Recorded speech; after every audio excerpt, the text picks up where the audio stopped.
Shalom, shalom. First and foremost, I want to give all praises, glory, and honor to Yahweh Bahasham, Yahweh Shai Bahasham Rachah Quadash. Double honors to the apostles and elders of Great Millstone. Salutations, much love and respect to you, Akim, out there pushing this word out in truth and sincerity. Now, this lesson is just going to be based upon a video a brother shared in the chat, and that video was actually on Instagram. I couldn't find that video on YouTube, but the video was showing one of these robot dogs, right, that Esau has in his possession, okay, roaming around the train station in Montreal. Now, these things are not just used for construction, although this is what it's showing here in the Montreal Gazette. It's being used for construction. They actually use these things for war. Okay, and these things are going to be used in the last day to, neutralize threats. In other words, to take out people without them having to use any actual human beings. Okay, they're going to have their robots do it, detonate, self-destruct, or, plant bombs or shoot them or whatever the case may be. And we already seen images of that, robots that can shoot guns and things of that nature. Now, I want to read this. This is 2 Corinthians 2:11. It says, lest Satan should get an advantage of us, for we are not ignorant of his devices. So they might paint it to them like it's just a cute thing. It's a cool technology, but we understand what this is leading to. And I want to get the robot with the guns. Oh yeah, look, robot dog with guns. The same technology, but except now they have guns. Hold on here.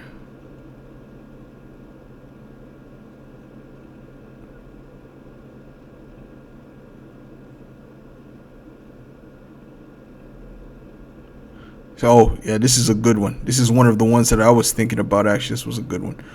Hold on, but let's see this. Let's see what this is all about.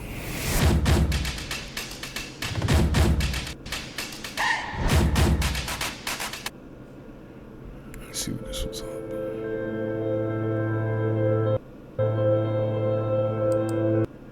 Washington, D.C. Sure, the quadruped robot might resemble a good boy, but it's packing a built-in sniper rifle capable of engaging targets from 3/4 of a mile away. The service could operate this robotic weapon system remotely. Importantly, it would only engage targets with permission from a human being. This robo-dog, known as Vision 60, comes from Philadelphia-based Ghost Robotics, a startup focused on legged robots. Previously, we spotted Vision 60 robots in U.S. military service during a 2020 U.S. Air Force exercise at Nellis Air Force Base in Nevada. There, the machines help to establish a security cordon. Air bases, which often require runways that are thousands of feet long, can be difficult to patrol effectively, and the robo-dogs make it easier to rely on fewer humans for the job. This new, ARN version of the Vision 60 is equipped with the special purpose unmanned rifle, Spur. So clearly, you see, they have robots to do these jobs now. They have all these different, even these restaurant jobs and things of that nature. They're replacing people and putting in these different robots. But the point is what these particular robots are going to be used for in the future. I want to get Genesis 4:22, because Esau's spirit is that of war. His spirit is not that of peace. It's that of war, and he's always thinking about war. He's constantly building new weaponry and things that you see in movies, right? He has things that are 20 years advanced, more advanced than those things that you see in movies. Things that you were seeing in the movies, like now, like the Avatar movie, that machine that they were using where they could move and the robot was moving with them, doing the same actions that they were doing. If they would jump, the robot would jump, but they're inside of the suit. That was supposedly he actually got that from the U.S. Army. You see, so these are things that they have. So when Esau comes down with great wrath, what we're trying to show you is not going to be like any time that has ever been. Okay, so this is Genesis 4:22. It says, and Zillah, she bare Tubal-Cain. Now this is the son of Cain, which we know Cain was what? A murderer from the beginning. Okay, so the same spirit of that wicked spirit, came into Tubal Cain. So if Cain came back, when Cain came back in the reincarnation, he came back as an Edomite, most likely Esau. And when Tubal Cain came back in the reincarnation, he came back as one of his descendants, another Edomite. Okay, we're trying to make you understand the concept of reincarnation. This is Genesis 4:22. It says, and Zillah, she also bare Tubal Cain, an instructor of every artificer in brass and iron, and the sister of Tubal Cain was Naamah. So let's look at what it means to be an artificer.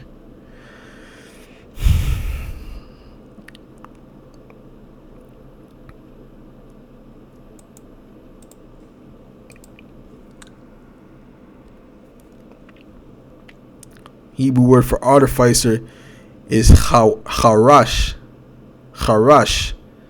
okay, which says a metal craftsman. Okay, they were makers of, in other words, he was a blacksmith. They were weapon makers. Okay, that's what they were. They were metal makers. They were making weaponry. Okay, not metal makers, I mean weapon makers. They were making weaponry. Okay, so this is what Esau has been, this is the spirit of the Edomites, the serpent, has been doing since their inception. Okay, and they've been murderers from the beginning too. Okay, now listen to this. When we continue down, it says, and Lamech, which is another descendant of Cain, said unto his wives, Adah and Zillah, hear my voice, ye wives of Lamech, hearken unto my speech. For I have slain a man to my wounding, and a young man to my hurt. If Cain shall be avenged sevenfold, truly Lamech 70 and 70-fold. So he was bragging about putting a man to death. Okay, and what does the word Cain mean? What does the name Cain mean? It means weapon. Okay, so this is why when you look up, Esau's always has some new technology. He always has some new weaponry. He always has something else that's being used for death, for the purpose of death. Okay? Let's look at this. Oh, these damn commercials. Give me a second. Take in the break room. Let me just put this on mute. Okay, let's go. Robots can do. That's the slogan of Boston Dynamics. Founded in 1992 by Mark Raybert as a spin-off company from MIT, its early days were spent making training videos for the Navy. Only later did the company begin delving into the world of robots, amassing a level of expertise unsurpassed throughout the industry. In fact, Boston Dynamics' achievements look like the opening montage from a science fiction movie. Starting with the cumbersome Big Dog, a quadruped robot designed for the military, the company has seen each new generation of robots surpass the last in a relentless fashion. Sometimes their announcements leave you a little more unnerved than impressed. What was once the realm of speculation is now being shipped from Boston Dynamics factories on a weekly basis. All the while, the robots move ever closer in the resemblance of their human creators. In this video, I'll explore the staggering rise of this revolutionary robotics company, taking an in-depth look at their growing super robot army. Welcome back to our channel. If you haven't already, make sure to hit that subscribe button and ring the bell so that you get notified every time we upload a new video. Boston Dynamics have come a lot. So anyway, so you see what Esau's up to. He's up to making these robots, part of his army, part of his arsenal. But he's gonna lose the war against Yahweh Shai, no matter what kind of weaponry he creates. None of his weapons can stand against Yahweh Shai when he comes back, and that's why when he speaks about that war in heaven, said that there was no place found for him anymore. He's gonna be completely taken out, man.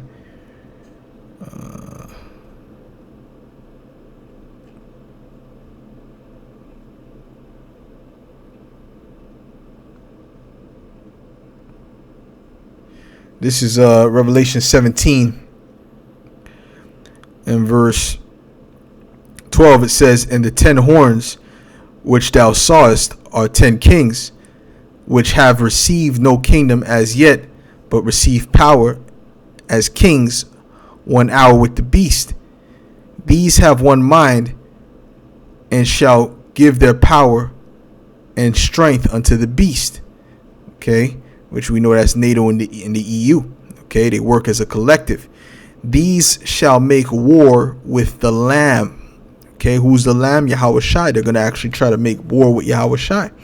"And the Lamb shall overcome them, for he is Lord of lords and King of kings. And they that are with him are called and chosen and faithful." All right, so they're going to try to make war with Yahweh Shai, and they're going to lose miserably. Okay, they're going to lose very, very miserably, but they think their heart is lifted up because of all these different technologies that Yahweh Shai has given them. Okay, really Yahweh Ba'ashim Yahweh Shai has given them. So they think that they really have it, but they're being deceived. Which that's even in Obadiah. I want to get this real quick.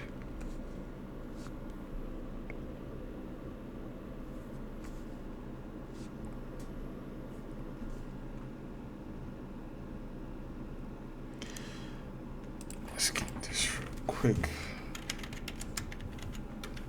This is Revelations 12 and 7, and it reads, "And there was war in heaven. Michael and his angels fought against the dragon, and the dragon fought and his angels." Right? Esau's going to be using his weaponry, his fighter jets, whatever he has to try to fight against the angels and Yahweh Shai, showing you how stupid this man is. "And prevailed not, neither was their place found any more in heaven." Right? Meaning what? He didn't have any more rulership. And that's why the scripture says that, he saw Satan fall from heaven as lightning, man. Okay? "And the great dragon was cast out, and the old serpent called the devil and Satan, which deceiveth the whole world. He was cast out into the earth, and his angels were cast out with him." So yeah, so Esau's done, man. Esau's at the end. But his pride, because of everything that the Heavenly Father has given him, because as the scriptures say, knowledge has increased, he really believes that he can fight against the Most High and his Son. So the Lord is going to crush this devil. But us here on earth, okay, if Yahweh Shai is not with you, when Esau starts to roll, man, it's going to be bad. It's going to be really, really bad out here. Okay, this is Obadiah 1 and 3. It says, "The pride of thine heart hath deceived thee, thou that dwellest in the clefts of the rock, whose habitation is high." Right? And you look at these skyscrapers. This is unique to the Edomites. Okay? These tall buildings. People didn't build like this in the ancient world. Okay? "That saith in his heart, who shall bring me down to the ground?" And this is what these devils are saying. But anyways, the Most High is going to bring you down. Yahweh Ba'ashim Yahweh Shai is going to bring you down. He's going to crush your pride. But he's going to allow you to go to get your last hurrah, go through your last hurrah. You're going to come very, very hard with your military might, to try to establish your NWO. But the elect is not going to bow to the knee to Baal. Okay, they're not going to bow the knee. They're not going to take the mark. Okay, so with that, Lord willing, this was edifying. It's just another quick lesson, and I'll say shalom.